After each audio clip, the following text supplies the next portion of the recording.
în jur de doi cunoscuți prieteni de-a lui, că eu nu-i cunoșteam, m-au pus în gardă așa. Zic, băi, fii atent că istoria lui Ciobanu nu-i cam... O mai avut el partener și eu lăsat fără nimic. Ciobanu are el darul ăsta de a se băga sub piele la oameni și e sigur că nu s-a mișcat nimic din motivul că Ciobanu închidea toate întrebările financiare prin mite, prin favoruri, prin diferite chestii. Mă amenința că mă împușcă, că n-am cicatat pe teritoriul meu. Un pic s-a pornit procuratura, mă cheamă la confruntare, când încolo eu aflu că anchetatorul e fost membru a Partidului Liberal, din care Ciobanu făcea parte. Ce fel de anchetă, ce fel de, dacă ei se cunosc, că-s prieteni. Anchetatorul ceva nici nu mă asculta pe mine, îi dădea doar voie lui Ciobanu să vorbească. Ce fel de dreptate. E rudă bună cu procurorul Popov, cu adjunctul lui Stoianoglu. Ciobanu s-a apropiat din procurorul Popov ca să hotărască întrebarea asta, ca să claseze dosarul. Și știu că era în jur de 250.000 de euro mită. În Moldova trebuie să plătești ca să ai dreptate.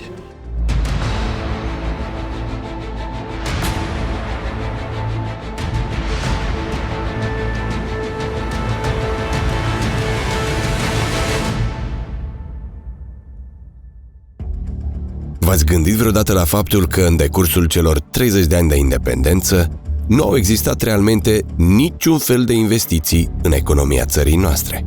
V-ați gândit la cauzele din care potențiali investitori nu vor să-și plaseze banii în Moldova? Cu ce se confruntă ei?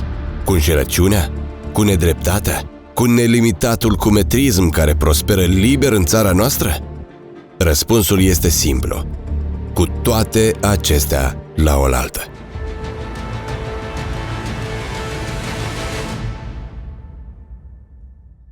Oamenii abandonează totul, își părăsesc familiile și casele, pleacă în străinătate în căutarea unor posibilități mai mari și până la urmă își ating scopurile.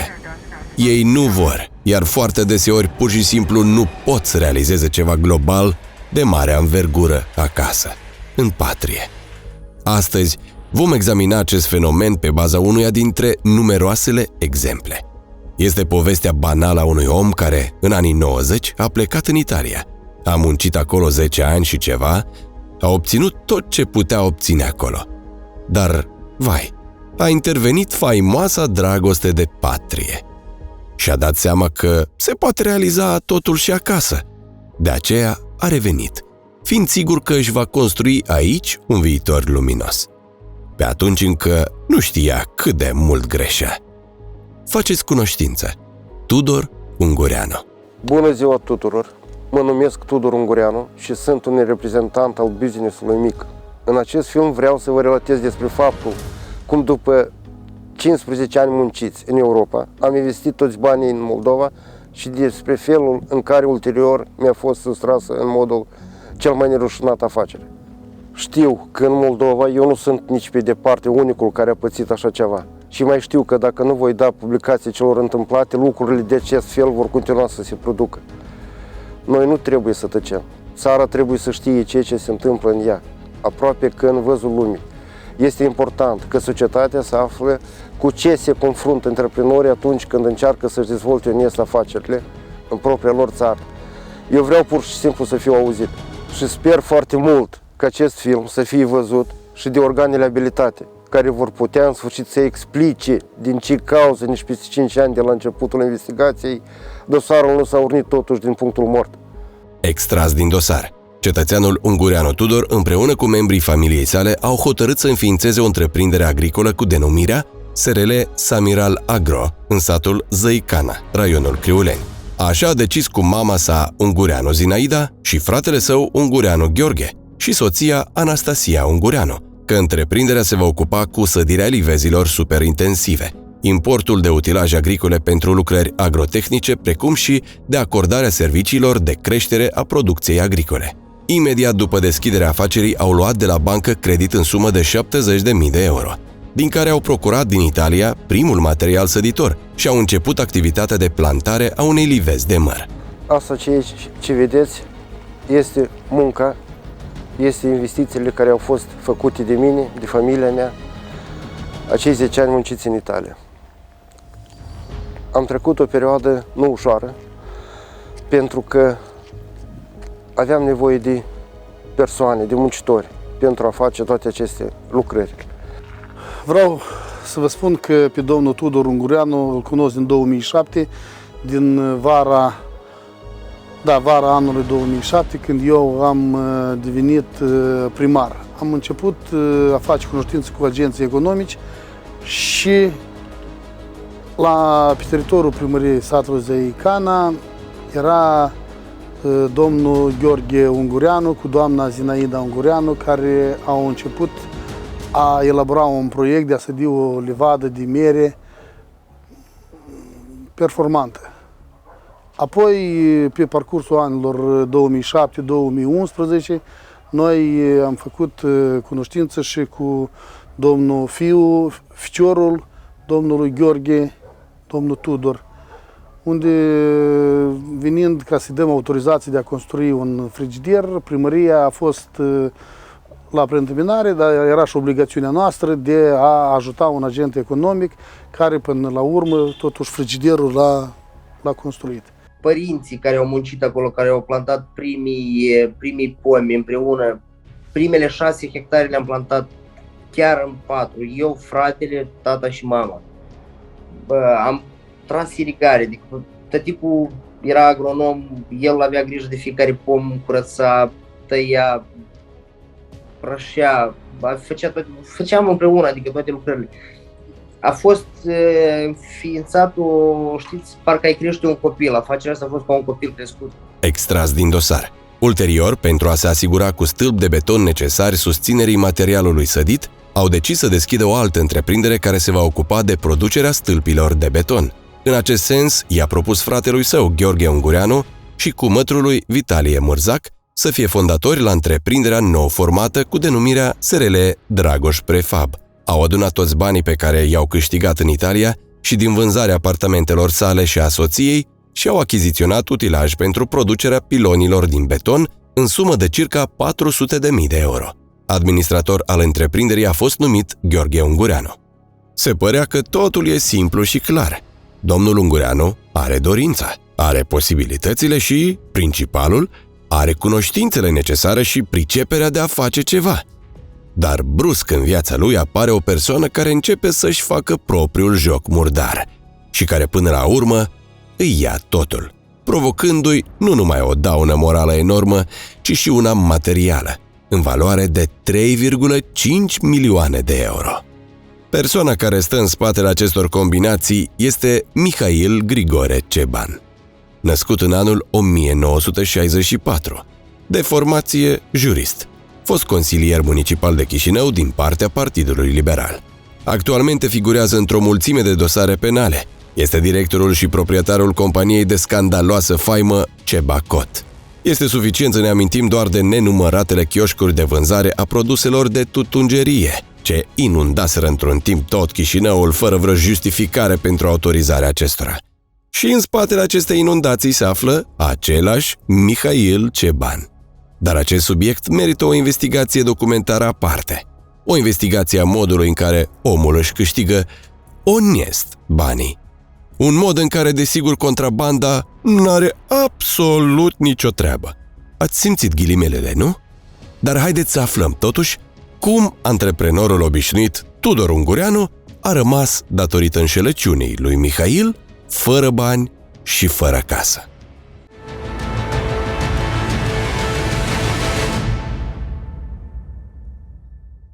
Am plantat livada. La un moment dat vroiam să fac frigiderul. Nu aveam bani de 2500 de tone de așa frigider mare. Și el a auzit, adică știa că vrem să facem frigiderul ăsta. Mă întreabă, ce vrei să faci frigiderul? Zic, da. De câte tone? 500. Păi hai să-l facem împreună, că eu am bani. îl facem împreună și îl facem de cât e proiectul? De 2500 de tone. Atunci îl facem împreună. Eu la ce am răspuns, eu trebuie să vorbesc cu familia, trebuie să discut cu părinții, cu soția, cu fratele. Extras din dosar.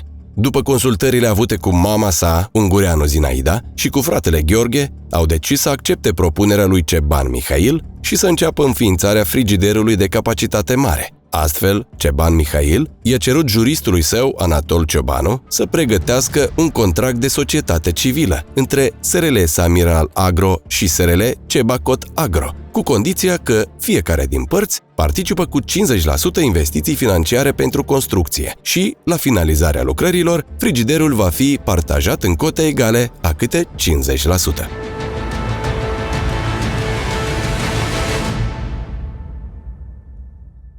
În 2011 a început construcția depozitului frigorific cu capacitatea de 2000 de tone, în care au fost investiți toți banii, toate mijloacele care au fost strânși de peste hotare, toate investițiile investite în acest teren pentru a demonstra, pentru că vroiam să vin, să mă întorc în țara mea, să fac niște lucruri frumoase, bune și să demonstrez că se poate și la noi de făcut așa ceva. Și s-a pornit afacerea. La dumnealui tot timpul era problemă de oameni, după ce îi făcusem levada la Sângerei, îi dădeam oamenii mei, îi duceam oamenii mei cu transportul meu la Sângerei, ca să-i curăță, ca să-i strâng mărul. Îi dădeam transportul meu, camioanele, ca să-i aduc merele la frigider. Îi dădeam containere, ca să încerc să strângă roada. L-am ajutat foarte mult. Servicii și lucrări care nu au fost achitate, care nu au fost contate, care am făcut-o din suflet, ca partener, ca nu știu cum. Am făcut-o, nu i-am calculat niciodată un bănuț pentru chestiile astea. Și la un moment dat, pe piață, foarte mult s-a cerut stâlpii ăștia precomprimați, care îi produceam eu în Moldova, eram unicul producător. Extras din dosar. Ceban Mihail a aflat despre faptul că s-a propus să fie mărită capacitatea de producere a uzinei de beton a firmei Dragoș Prefab SRL, însă acesta nu dispunea de mijloace suficiente și nu avea istorie creditare. A promis că poate ajuta cu obținerea unui credit de $800.000 SUA de la cunoscutul lui pe familie Groza de la BC Molding Bank SA, precum și cu investiții proprii. Astfel, neștiind că Ceban Mihail dorește intenționat să falimenteze firma Samiral Agro SRL în datorii imense față de instituțiile financiare, cetățeanul ungureanu a acceptat condițiile. În continuare, cetățeanul Ceban Mihail a comunicat că el nu are bani, cerându-i cetățeanului ungureanu Tudor să găsească, iar el, mai târziu, îi va restitui sau le vor împărți procentual la împărțirea cotelor de participare la investiții în fabrica de beton. Proiectul frigider, ca investiție, a fost la înțelegere de 50 la 50. Investiția, că s-a făcut, tot frigiderul s-a finisat, în raport de procente a fost undeva 30 la 70. 70 le-am avut noi ca investiții, 30 le-a avut el ca investiții. A apărut un deficit de alea 20% care el trebuia să investească până la urmă bani. Noi am investit cum ar fi pentru el. Am avut a doilea proiect, uzina de beton și par de la Stăuceni, unde iarăși am avut o înțelegere că să investim, că el o să aibă bani, că o să facă, că are, îl creditează și așa mai departe, Molding Bank, cu cunoștință, câte și mai câte, adică, mă rog, noi știam că e o persoană influentă în Chișinău, că are relații, primărie, consilier, fost deputat, adică e o persoană care putea face o afacere. Iarăși la uzina de beton am făcut investiția de undeva în jur de cu raport de 15 la 85%, adică dumnealui 15, noi 85%. Iarăși am muncit, am făcut. în majoritate parte ne-a dus într-o gaură că nu mai aveam bani, adică credit, nu mai aveam bani, nu aveam ce finisa aceste proiecte. Trebuia să mergem să împrumutăm din alte părți bani la prieteni, de la cumătri, de la nu știu cine, ca să putem să finisăm proiectul. Bani nu veneau, proiectele nu erau terminate. El a dispărut că el nu mai avea bani, nu i-au dat banii, nu i-au aprobat creditul, nu știu ce. Într-un mod oarecare ne-a impus să ne băgăm în datorii, ca peste ceva timp să vină și să zic, uite, eu am cumpărător, dacă vrei să-l vinzi, să te ajut, să ieși din probleme, puteți să-l vinzi, să astea. Și ne-a adus într-o gaură care nu mai era de ieșit. Extras din dosar. Ceban Mihai, urmărind cum scade capacitatea cetățeanului ungureanu Tudor de a se dezvolta cu uzina de beton, dar datoriile firmei Samiral Agro SRL cresc, l-a îndrumat să caute cât mai repede posibilitatea să vândă fabrica, măcar cu un preț derizoriu, numai să nu piardă frigiderul de la Samiral Agro SRL. Neavând altă soluție și neînțelegând la acel moment că Ceban Mihai de la bun început i-a demenit în cursă cu proiecte de lărgire a uzinei de beton, după care i-a mințit că va investi real în fabrica de beton pentru ca aceasta să activeze, creându-i astfel probleme cu banca, s-a vândut 50% din uzină, iar lui Ceban Mihail i-au stins practic investițiile făcute de acesta în frigider. Îi zic, domn Cebanu, eu cred că doi stăpâni sau nu știu cum, doi stăpâni pe bicicletă, nu-i chip. Sau uzina asta de beton, îi mutăm locul sau eu vând tot, sau cumva trebuie de găsuri și de situație. Și atunci el masa și aștepta și îmi spune cum că avea acelea 20-15% în uzină, în uzina de beton, cu o condiție doar. Dacă eu rămân cu adică eu vorbesc de numele lui Ciobanu, dacă Ciobanu ar avea 50% în întreprinderea asta de beton, atunci el dă acordul că eu să-i vând prietenului lui 50%. Păi, domnul Ciobanu, dar de ce întreb acordul tău? Că ăsta tot e pe mine, tot e... Tu nu uita că cine ți-a făcut cunoștință cu banca, cine ți-a făcut cunoștință cu acela. Și i-a spus, atunci, dumneata, dacă vrei așa, din frigider trebuie să ieși. Adică nu mai ai parte la frigider. Și eu am vândut uzina. Partenerul lui Ciobanu e om de treabă, chiar e om foarte, foarte de treabă. El, inițial, eu eram cel mai rău, eu eram cel mai mare bandit din Republica Moldova. Așa eu pus-o Ciobanul lui partenerul lui.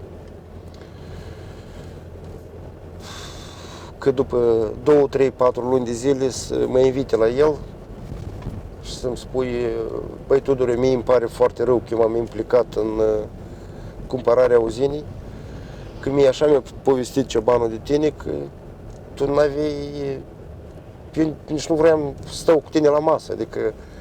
Dumnealui m-a murdărit foarte mult în Moldova, în față de prietenii lui, față de tovarăși, față de prietenii noștri comuni și vreau să demonstrez că nu e așa cum zice el. Necătând la faptul că Ciobanu Mihai încearcă să strice în văzul tuturor imaginea lui Tudor Ungureanu, în realitate lucrurile stau cu totul altfel. La adresările noastre, domnul Tudor nu a fost indiferent. Când a trebuit la ziua copiilor, a participat activ, când a trebuit la unele sărbători, tot timpul era activ, niște mieri la grădiniță, dacă a trebuit să ajutăm la o sărbătoare. Adică domnul Tudor, la primăria Zăicana, nu a fost indiferent niciodată. Cum avea o producție nouă, chiar un suc sau apelsine, adică nu a fost indiferent, tot timpul vine, mă comunica, domnul primar, uite, pot să ajut. Și tot timpul a fost binevenit la noi, pe teritoriul primăriei.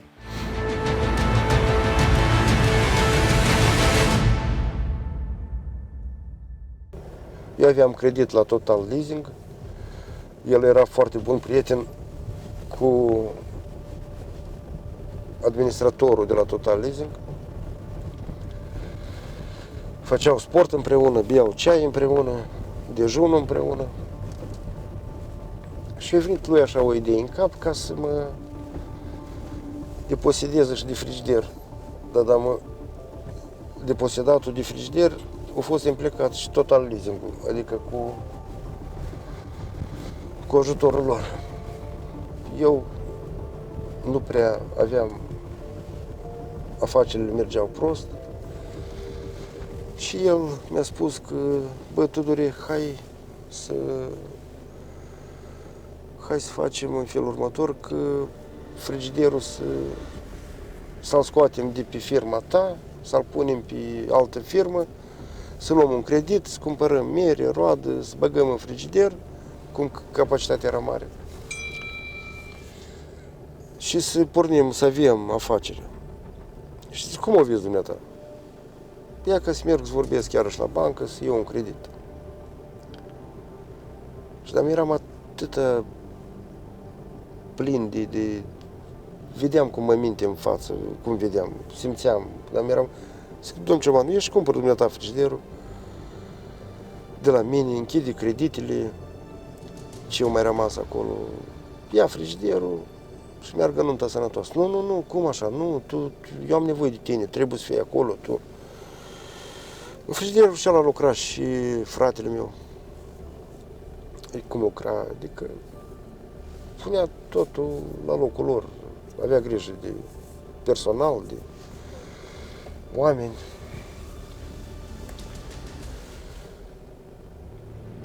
Nu știu ce mi-a făcut, cum m-a învârtit, îmi spunea că bine, ok, eu cumpăr frigiderul. Peste 2 zile, Tudore, acolo apare TVA-ul. TVA-ul, eu n-am bani de TVA. Hai cumva scrie, să intru eu în întreprindere, eu pot să iau banii ăștia să investez, dar eu trebuie să intru în întreprinderea ta cu 50%. Tudore, trebuie să zic, nu pot sta. Prima ce mai practică, mai făcut informații, banca a refuzat să crediteze.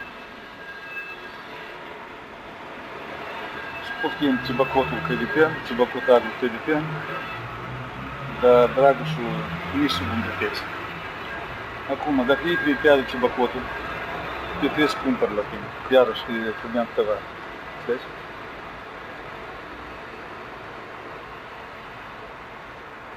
Și ești situație cum și Mob Incom. Mob Incom tot așa. Dar să genul de și nu știu, dar ăsta hai să vedem cum se duce. Dacă eu cred că e Cibacotul, cum facem cu următoare vrei, nu vrei, tu trebuie să-mi scrii mie domnul ăsta, înțelegi? Trebuie să facem contract de vânzare-cumpărare. Una, când tu învizi mie firma, când să facem contractul de vânzare-cumpărare cu 10 lei, cu 100 de lei, cu 1000 de lei. Asta tu învinzi mie firma. Dar când învinzi bunurile, trebuie să fii factură. Extras din dosar. Ulterior, Ceban Mihail i-a propus să ajute financiar doar cu suma de 80.000 de euro, pe care el poate să o găsească, și să o achite pentru stingerea ratelor neachitate la timp. Pentru aceasta însă va trebui să facă formal un contract de vânzare-cumpărare a cotelor din capitalul social al firmei Dragoș Prefab SRL și să indice în el dreptul lui Ungureanu de răscumpărare a bunurilor pe parcursul perioadei de 3 ani. A fost întocmit un contract de vânzare-cumpărare a cotelor de participare a firmei Dragoș Prefab SRL de către Ceban Mihai, unde a fost scris dreptul de a răscumpăra 100% din capitalul social după 3 ani, însă a doua zi, Ceban Mihai l-a chemat pe Ungureanu Gheorghe să semneze din nou acest contract, deoarece ceva greșit a fost scris. După ce acesta a semnat contractul, a observat că era modificată cota de răscumpărare de la 100% la 50%. Am mers la notar, a fost făcut un contract unde se indica că Mihai Ciobanu preia 50% din bunurile Dragoș Prefab, unde eram administrator și fondator, prin faptul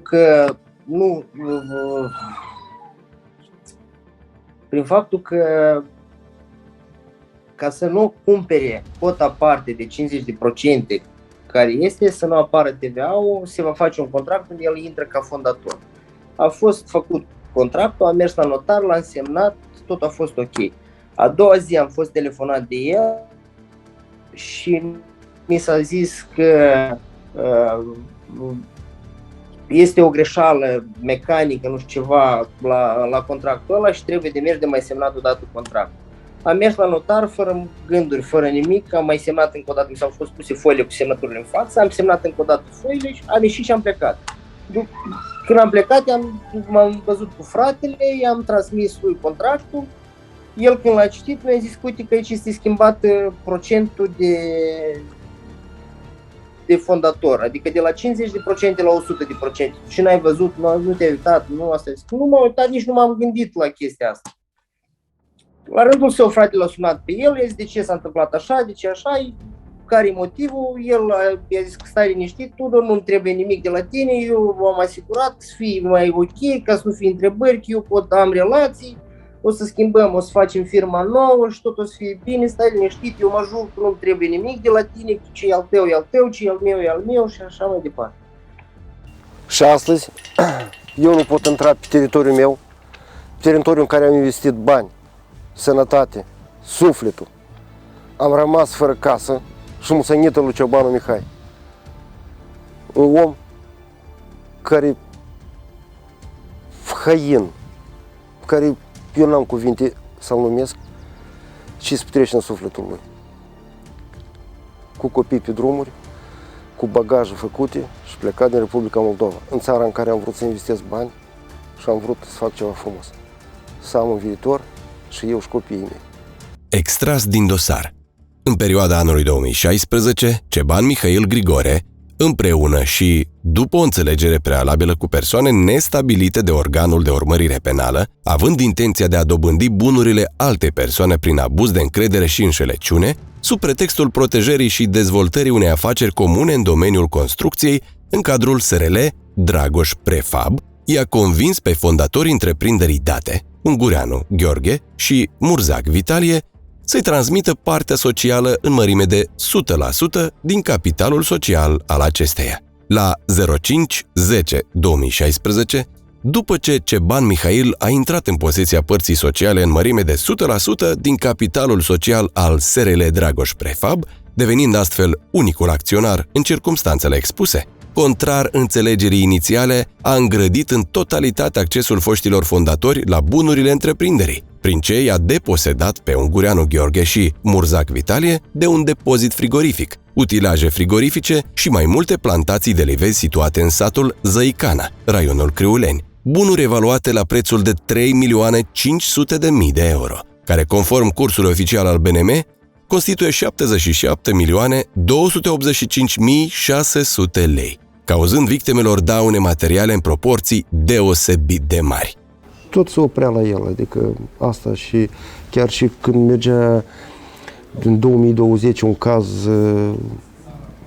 ne-au chemat la confruntare când am venit la Levadă, când a trecut Levada în posesia noastră, am venit la Levadă și am văzut că chiar și procesul verbal al executorului de dare în posesie, luat de la Ciobanu și dat nouă, dumnealui se comporta, mă amenința că mă împușcă, că n-am cicatat pe teritoriul meu.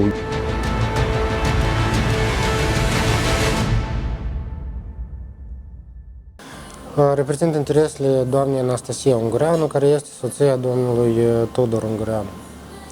La moment există un proces în care Anastasia Ungureanu încearcă să-și valorifice dreptul de creanță în raport cu debitorul Flux Service. Beneficiar efectiv al cui este domnul Mihai Ceban. La momentul actual, problema de bază care a fost, adică ceea ce mi s-a părut foarte straniu și foarte excepțional, contrar atât legii cât și a logicii juridice, a bunilor moravuri, dacă se poate spus așa, este faptul că executorul judecătoresc în contul stângilor datoriilor a Flux Service față de Anastasia Ungureanu a transmis în posesie mai multe livezi situate în raionul Criuleni, satul Zăicana, în vederea comercializării și ulterior stângerii datoriilor. Cu toate că executorul judecătoresc a transmis aceste bunuri în posesia doamnei Anastasia Ungureanu în detrimentul tuturor aspectelor legale, persoanele, și anume conduse de către domnul Mihai Cioban, în esență au continuat să posede acest bun. De fapt au intrat în livadă, au cules toată roada acestei livezi și acest fapt continuă și până în ziua de astăzi, adică posesia a fost de fapt și înregistrată în registrul bunurilor imobile încă în anul trecut, adică în vara anului 2020. Până la momentul actual tot ei culeg în continuare această livadă, adică culeg toate fructele care sunt acolo. Am sesizat de mai multe ori atât poliția din cadrul raionului Criuleni, pentru că de fapt se atribuie raionul Criuleni acea livadă, cât și procuratura, dar nu s-a întreprins nicio măsură în acest sens. În continuare, persoanele continuă să posede această livadă în detrimentul, după cum am spus anterior, existenței unui proces verbal prin care a fost transmis în posesia doamnei Anastasia Ungureanu aceste livezi. La toate normele juridice și circumstanțelor de fapt și de drept, lui în continuare posedă aceste bunuri. În practică nu am mai întâlnit așa ceva.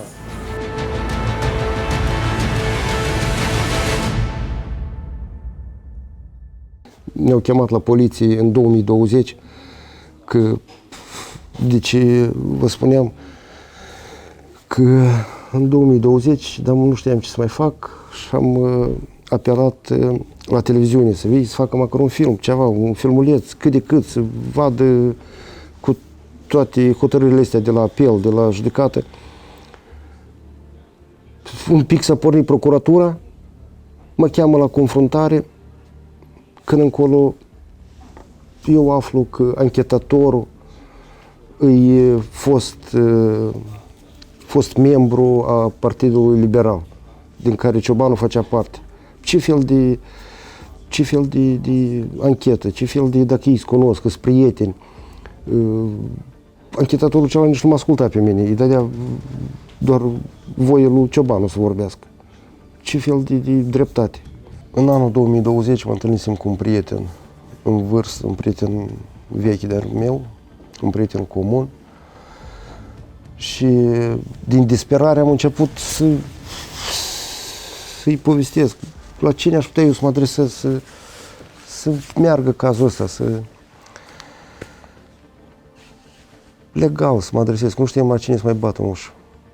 Și el îmi spune de Tudore, ți-aduce aminte de Gicu care cu legumele, cu serele în marginea Chișinăului, care făcea roșii. Zic că da, sigur că mi-aduc aminte.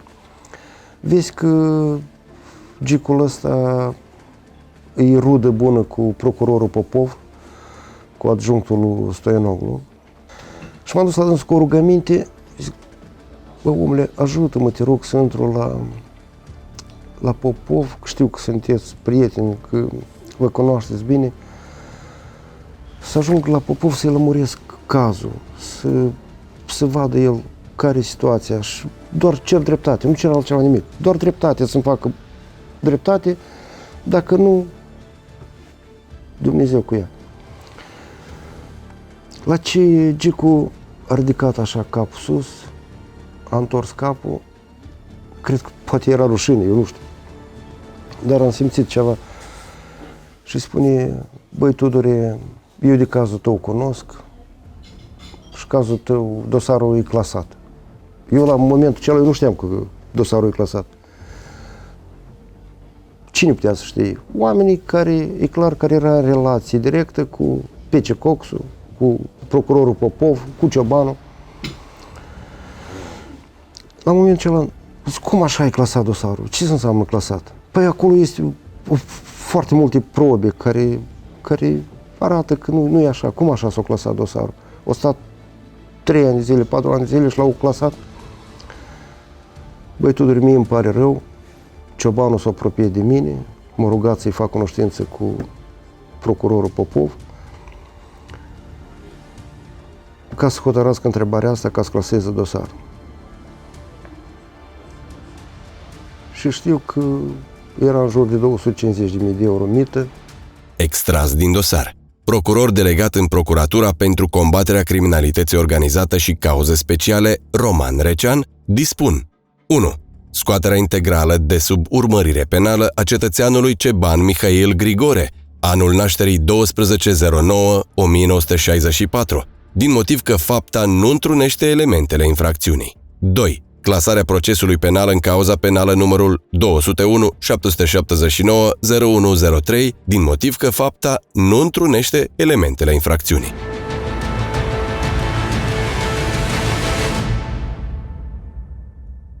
Merg iarăși la Procuratura Generală.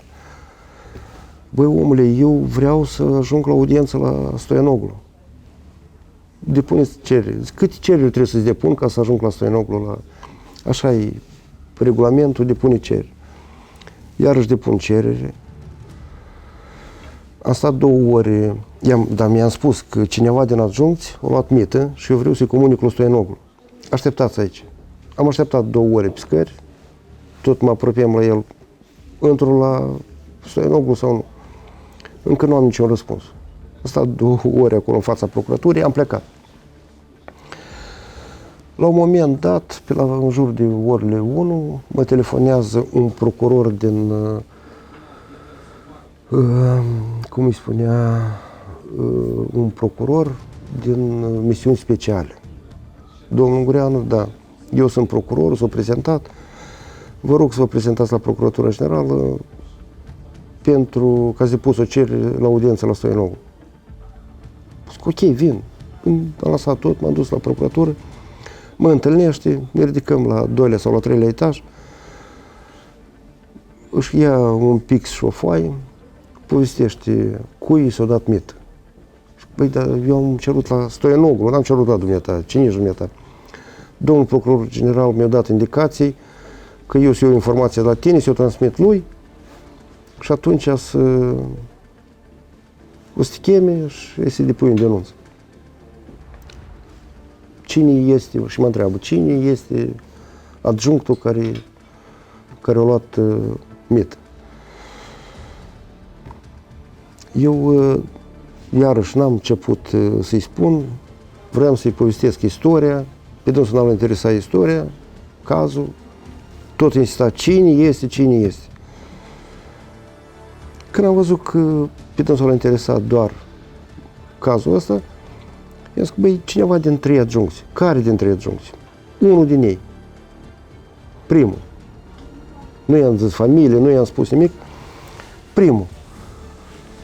El mi l-a spus pe familie, eu m-am ridicat, zis că îmi pare rău, eu plec.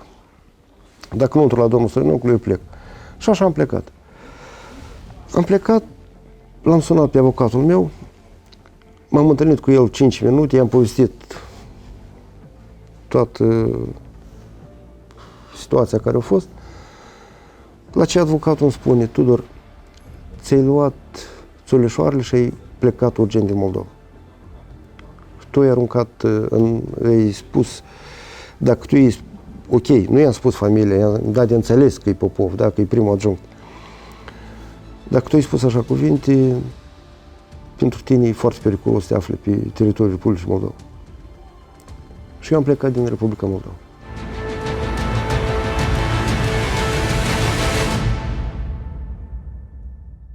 Mihail Ceban este un exemplu viu de persoană care n-a reușit să realizeze nimic de sine stătător, dar care are un număr enorm de relații. Anume, o astfel de persoană este barajul care oprește investițiile ce țin calea spre țara noastră.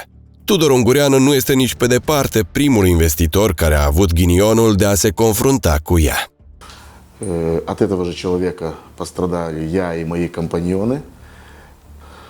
Пару лет назад мы задумали бизнес кофейный. Мы хотели продавать кофе, как сейчас все это делают. Он нас подвел к тому, что он может сделать хорошие места в парках города Кишинева. Это будут очень лучшие места. за какую-то определенную сумму, которую он обещал решить вопрос, который он получил эту сумму. Нам были экстренно выделены эти места, хотя тогда закон запрещал эти места выделять экономическим агентам. Мы получили эти места с условием, как деэксчепции, как вот так было подписано примаром Кертуакой. Мы получили очень хорошие места в парке, где собор, где пешеходная улица. Потом одно из мест у нас было в парке Пушкина около кинотеатра «Патрии». Эти места нам были выделены, мы начали работать, начали хорошо бизнес. Михаил Чабан увидел, что бизнес идет хорошо, и пришел с такой просьбой или с таким предложением: давай он поставит директором этой фирмы своего человека. Своего человека, это свою дочку, которые начали работать. Нас от этого со временем отдалили от бизнеса, сказали: я буду его контролировать, если что, будут вопросы, типа, потом будем решать. Но со временем получилось, что мы не могли ничего с этой фирмой сделать. Мы просто остались в стороне. Фирма набрала очень больших долгов за счет товара. Товар взяли, продали и не рассчитались с поставщиками.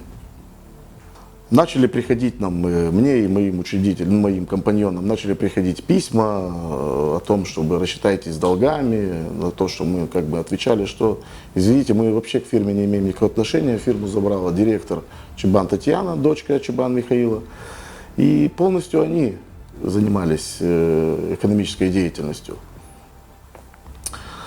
После того, как нам приходили письма, я пару раз и мои компаньоны встречались с Михаилом Чабаном, говорим: погаси долги, как бы это неправильно, некрасиво. Забрал фирму, ладно, забрал фирму, но продал товар, рассчитайся с людьми.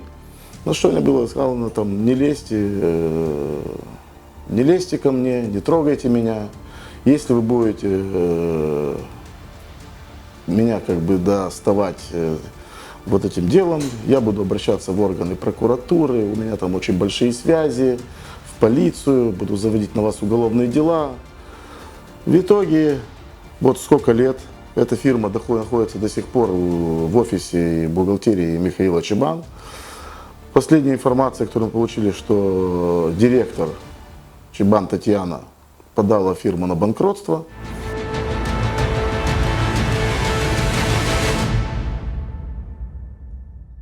Acum am ajuns la părinții mei. Merg să-i vizitez chiar.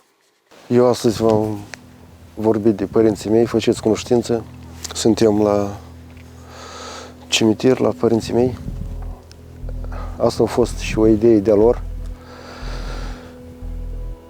ca să facem așa lucruri frumoase. Ei m-au ajutat foarte mult, m-au susținut.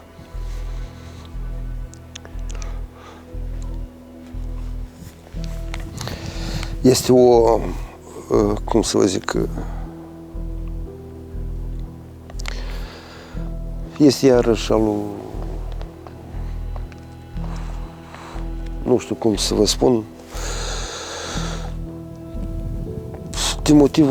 unul din motivele al lui Mihai Ciobanu,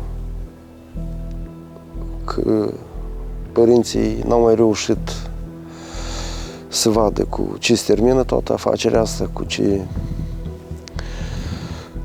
cum o să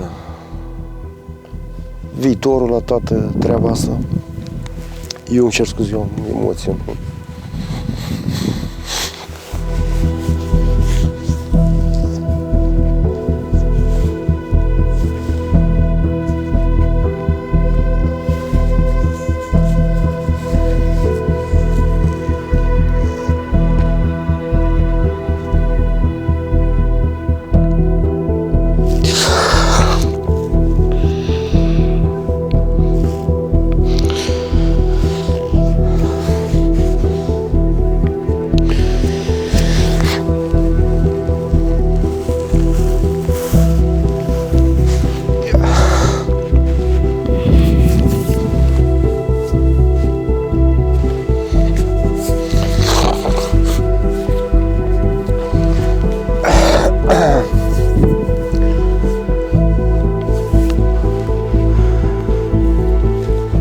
eu nu pot vorbi de cine mă trebuie să ai de câini și de idiot. Dar ce vorbim de Ciobanu?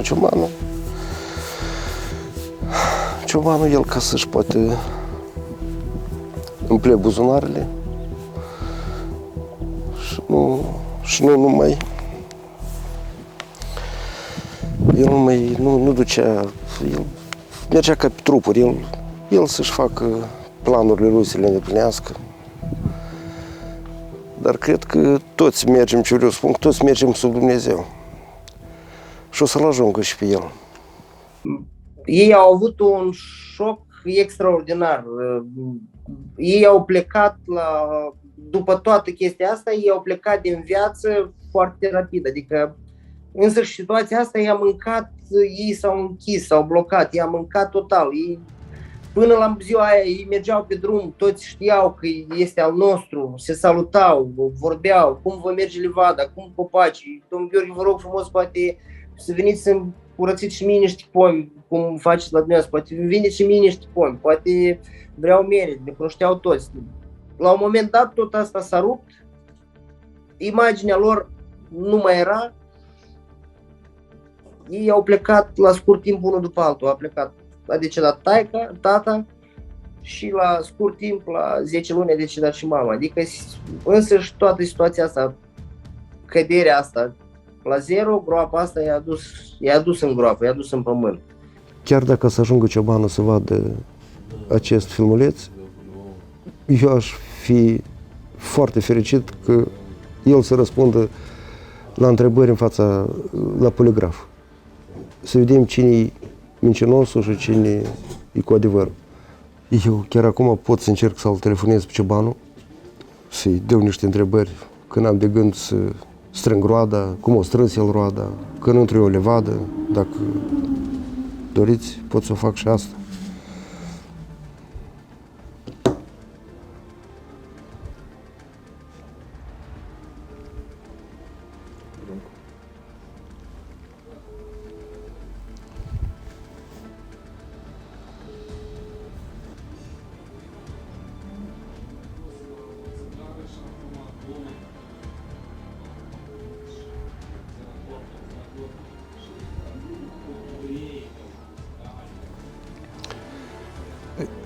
Ce să vă spun?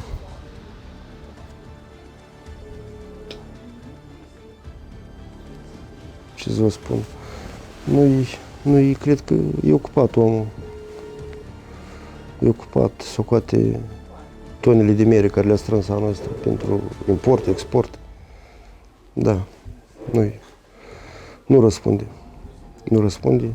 Nu răspunde și așa din 2017 până în 2020, până ce ne-am văzut, din 2020 până acum tot nu răspunde. E ocupat, bine, ok, nu e o problemă. Sper să ne vedem în curând. Eu foarte mult îmi doresc că tot ceea ce mi-aparține, conform legii, conform dreptății, să mi se întoarcă înapoi. Iar persoanele care sunt responsabile de toate fără de legile, să fie trași la răspundere. Ne adresăm tuturor profesioniștilor, tuturor persoanelor competente. Dacă vedeți acest video, porniți de la un exemplu concret și duceți treaba până la finalitatea ei logică. Arătați că la noi există libertatea investițiilor. Arătați că oamenii își pot investi liber banii în economia Moldovei și pot dezvolta afacerile fiind siguri că vor fi protejați de legile statului. Pentru că, altminteri, totul va rămâne așa cum este. Și inșii de teapa lui Mihail Ceban vor fi tot mai mulți.